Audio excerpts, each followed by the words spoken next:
And I hadn't been in the door for 5 minutes when we saw on the TV earthquake in Pakistan.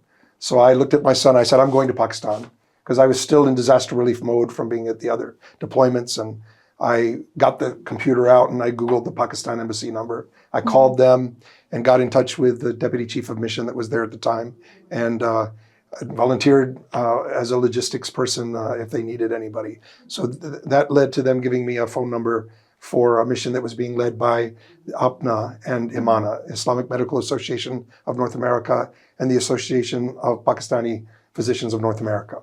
And so I called them, and they said, yes, we need logistics help, because we're a bunch of doctors that are going, and we don't know exactly what's going to happen up in those mountains. So we need logistics help.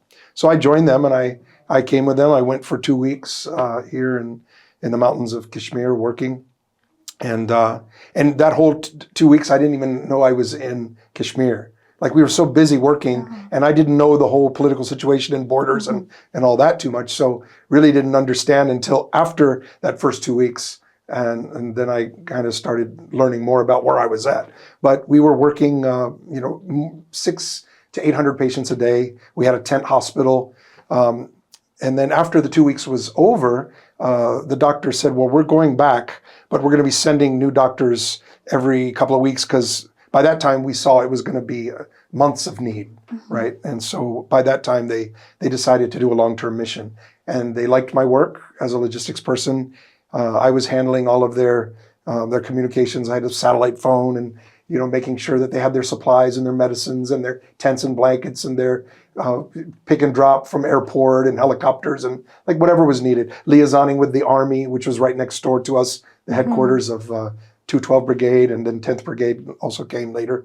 So doing all these things, they asked me if I would stay. And I said, sure, I'd love to stay. So I thought I'll stay for 6 months. And then after 6 months was over, I really had fallen in love with the children up there, and saw the kids getting out of their casts and healing up, and the community starting to come back and rebuild. And when I was asked if I would stay, I was like, yeah, I'd like to be a part of this. So I think God put me in that place, and then put a feeling in my heart that I should stay. So when I was asked to stay, people were asking, like people in the village, people in the Army, people in UNICEF, people in local NGOs were all asking foreigners to stay, because it was going to be a years-long rebuilding process. So I was one of them that said, yes, I'll stay. And I thought I'll stay for a couple of years. And here I am in my 20th year, still here. Pakistan can't get rid of me now.